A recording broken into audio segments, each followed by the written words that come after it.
Hi.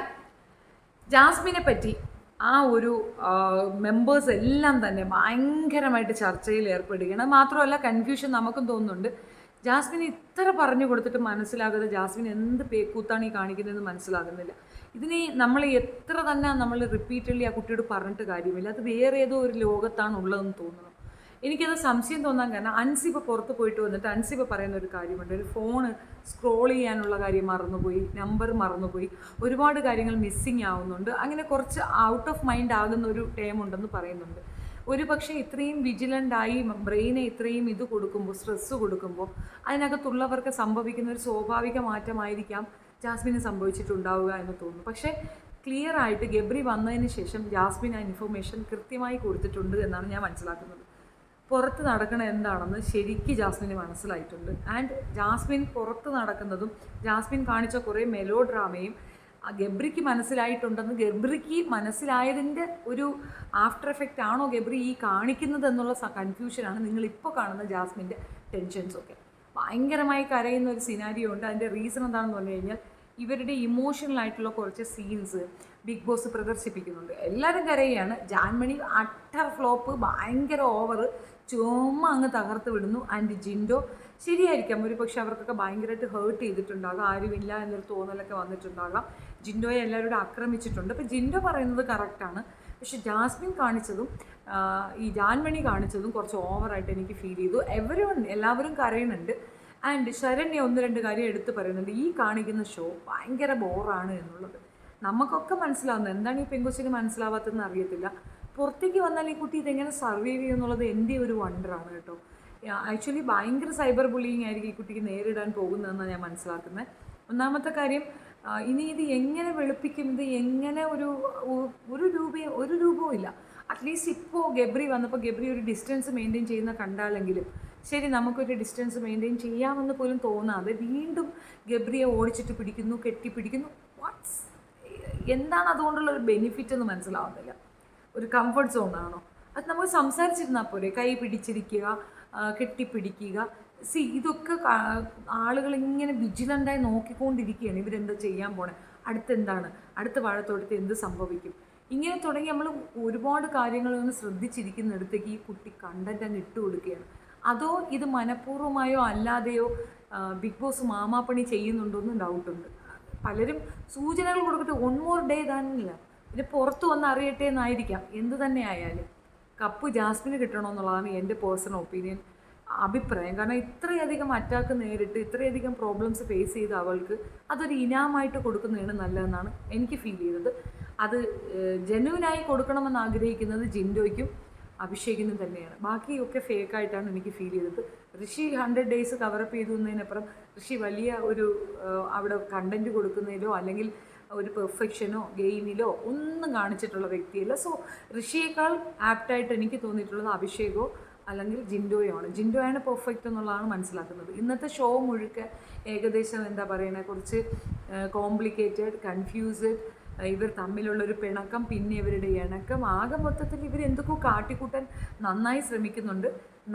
എനിക്ക് മനസ്സിലായിട്ടുള്ളത് എന്തെന്ന് പറഞ്ഞു കഴിഞ്ഞാൽ രണ്ടുപേരും വെച്ച് കളിക്കുന്നത് അവരുടെ ലൈഫാണ്. എയ്തർ ഇൻ ഓർ ഔട്ട്, അതാണ് വേണ്ടത്. ഇത് രണ്ടുപേർക്കും ഭയങ്കര കൺഫ്യൂഷൻ. എന്താണ് ഇവർക്ക് ഇത്രയും കൺഫ്യൂഷൻ എന്ന് മനസ്സിലാവുന്നില്ല. ജാസ്മിന് ഒരുപാട് കൺഫ്യൂഷൻസ് ഉണ്ടാകാം, പക്ഷേ ഗബ്രിക്ക് എന്താണ് കൺഫ്യൂഷൻ? അവൻ പുറത്തേക്ക് വന്നു, പല കാര്യങ്ങൾ കണ്ടു, മനസ്സിലാക്കി, അണ്ടർസ്റ്റുഡ്. ഇനിയും ആ പെൺകുട്ടിക്ക് ഒരു സ്പേസ് കൊടുക്കുക, ലൈഫ് കൊടുക്കുകയോ ഒക്കെ ചെയ്യുന്നത് ഒരു ബെറ്റർ ഓപ്ഷനാണ്. അല്ലെന്നുണ്ടെങ്കിൽ ഒരു ഡിസ്റ്റൻസ് മെയിൻറ്റെയിൻ ചെയ്യുക. അത് നമ്മളെ കാണിക്കാനുള്ള ഡിസ്റ്റൻസ് ആയിട്ടാണ് എനിക്ക് ഫീൽ ചെയ്യുന്നത്. ഇഫ് ഒരു സ്പെസിഫിക് ഡിസ്റ്റൻസ് അവൻ മെയിൻറ്റെയിൻ ചെയ്യുന്നുണ്ടെങ്കിൽ തീർച്ചയായിട്ടും അവൾ പിന്നെ അടുക്കാൻ ശ്രമിക്കത്തില്ല. പിന്നെ ആ ഒരു ഡാൻസ് കളിക്കുന്നിടത്തും, ഒരു ഗാനമേളയ്ക്ക് ഡാൻസ് കളിക്കുന്നിടത്തും, ബാക്കിയുള്ളവരിടത്തൊക്കെ ചിരിച്ച് സന്തോഷമായിട്ട് ഇരിക്കുന്നതൊക്കെ കാണിക്കുന്നിടത്തൊക്കെ ജാസ്മിൻ ശരിക്കും അഭിനയിക്കുന്നുണ്ട്. സത്യം പറഞ്ഞാൽ ഒന്നുമല്ല, ശരിക്കും തകർന്ന് തരിപ്പണമായിട്ടാണ് ആ കൊച്ചുള്ളത്. അതിന് കൃത്യമായി മനസ്സിലായിട്ടുണ്ട് ഗബ്രി അവോയ്ഡ് ഉണ്ടെന്നുള്ള കാര്യം മനസ്സിലാകുന്നു. പുറത്ത് എന്തൊക്കെയോ നടന്നിട്ടുണ്ടെന്ന് മനസ്സിലാകുന്നു. ആകെ മൊത്തം കൺഫ്യൂഷൻ. എല്ലാവരും ഒരു ഡിസ്റ്റൻസ് മെയിൻറ്റെയിൻ ചെയ്യുന്ന ആ കൊച്ചിന് മനസ്സിലാവുന്നുണ്ട്. മൊത്തത്തിൽ അവൾക്ക് കാര്യം പിടികിട്ടിയിട്ടുണ്ട്. പക്ഷെ അത് ക്ലാരിറ്റിയുടെ ഒരു കുറവ് ആണ് ഞാൻ മനസ്സിലാക്കുന്നത്. സോ നോക്കാം, കാത്തിരുന്ന് കാണാം ആർക്കാണ് കിട്ടുക എന്നുള്ളത്. ഇനി കപ്പും കൂടെ കിട്ടാതെ വരുമ്പോൾ ഉണ്ടാകുന്ന ആ കുട്ടിയുടെ ഒരു അവസ്ഥ ഓർക്കുമ്പോൾ തീരെ ദയനീയമാണ്, ഭയാനകം എന്നതിനപ്പുറം അതിനകത്ത് വേറെ ഒന്നും പറയാനില്ല. വളരെ വിഷമമുണ്ട്. പാട്ടിടും. ഫാക്ട് ഈസ് ഫാക്ട്, ഇത് അനുഭവിക്കില്ല, വേറെ വഴിയില്ലല്ലോ, അത് തന്നെയാണല്ലോ വഴി, വേറെ രക്ഷയില്ലല്ലോ. കുറേയധികം കാര്യങ്ങൾ പറയാനാണെങ്കിലുണ്ട്. ടോയ് എടുത്ത് വെച്ചിട്ടുള്ള പറച്ചിൽ, ജാസ്മിനെ ബ്രെയിൻ വാഷ് ചെയ്യുന്ന ഗബ്രി, ഒരുപാട് കാര്യങ്ങൾ അവൻ എടുത്ത് പറയുന്നുണ്ട്. നീ പുറത്ത് പോകുമ്പോൾ മനസ്സിലാകും, നീ പുറത്ത് പോകുമ്പം ചിന്തിക്ക്, മാറിയിരിക്കുക, അങ്ങനെ കുറേ കാര്യങ്ങൾ അവൻ്റെ ഇതിനകത്തുണ്ട്. എല്ലാവരും അത് ശ്രദ്ധിക്കുന്നുണ്ട്. ശരണ്യെ ശരിക്കും എക്സ്പ്ലെയിൻ ചെയ്യുന്നുണ്ട്. ഇവളീ കാണിക്കുന്ന മുഴുക്ക എന്തുവാണ്, ഇത് എന്താ അവൾക്ക് പറഞ്ഞാൽ മനസ്സിലാകാത്ത, പുറത്തുള്ളതെല്ലാം കണ്ടിട്ട് വന്ന അവർക്ക് ആർക്കും മിണ്ടാൻ കഴിയാതെ അവിടെ ചിരിച്ച് കളിച്ച് നിൽക്കേണ്ട ഒരു അവസ്ഥയുണ്ട്. എല്ലാ കണ്ടസ്റ്റൻറ്റും ഏകദേശം ഈ ഫീലിങ്സ് ഉണ്ട്. ആൻഡ് കുറച്ചധികം പേർക്ക് അസൂയയുണ്ട്. അതിൽ ജാൻമണിയുണ്ട്, അപ്സര, അങ്ങനെ കുറേ പേർക്ക് ജാസ്മിൻ അത് വരണമെന്നുള്ളതുണ്ട്. ബാക്കി കുറേ പേരൊക്കെ ജെന്യുവിനായി അവൾക്കത് വരാതിരിക്കാൻ കുറച്ചുകൂടെ അവൾ വിജിലൻ്റ് ആയെങ്കിലെന്ന് ആഗ്രഹിക്കുന്നവരുണ്ട്. അതിലൊരാളാണ് ശരണ്യ എന്ന് എനിക്ക് തോന്നി. ശരണ്യ വളരെ ജെന്യുവൻ ഒപ്പീനിയനാണ് അതിനകത്ത് പറഞ്ഞിട്ടുള്ളത്. അഭിഷേകിനറിയാം, ഓൾമോസ്റ്റ് എല്ലാവർക്കും അറിയാം. സുരേഷ് അത് പറഞ്ഞു കളയുമെന്ന് പേടിയുണ്ട്. സോ ഓൾ ഇൻ ടോട്ടൽ എല്ലാവർക്കും അറിയാം. അൻസിബ കുറച്ച് ഹാപ്പി ആയിട്ടാണ് എനിക്ക് ഫീൽ ചെയ്യുന്നത്. ബിക്കോസ് അവൾ പുറത്തേക്ക് വന്നു, അവൾ എന്താണോ പറഞ്ഞത് അത് തന്നെയാണ് സത്യം എന്നുള്ള രീതിയിൽ അവൾക്ക് അക്സെപ്റ്റൻസ് പുറത്തുണ്ടെന്ന് മനസ്സിലാക്കി അവൾ മാറി നിൽക്കുകയാണ്. എനിക്ക് അതിനകത്ത് കുറച്ച് അൻസിബയുടെ ഒരു ഇറിറ്റേഷൻ ഫീൽ ചെയ്യുന്നു. പക്ഷേ ഒന്നും ചെയ്യാൻ ഒക്കത്തില്ല. കാരണം എന്തെങ്കിലും ജാസ്മിനോട് പറയുകയാണെങ്കിൽ ബിഗ് ബോസ് വിലക്കും. സൂചന കൊടുക്കാമെന്ന് വിചാരിച്ചാൽ അതിനുള്ളതൊന്നും ജാസ്മിൻ അവളോട് ചെയ്തിട്ടുമില്ല. എല്ലാവരോടും ദേഷ്യവും എല്ലാവരെയും വെറുപ്പിച്ചിട്ട് നിൽക്കുന്ന ജാസ്മിനെ ആർക്കും സപ്പോർട്ട് ചെയ്യാനോ പ്രൊട്ടക്റ്റ് ചെയ്യാനോ സാധിക്കില്ല എന്നുള്ളത് വസ്തുത.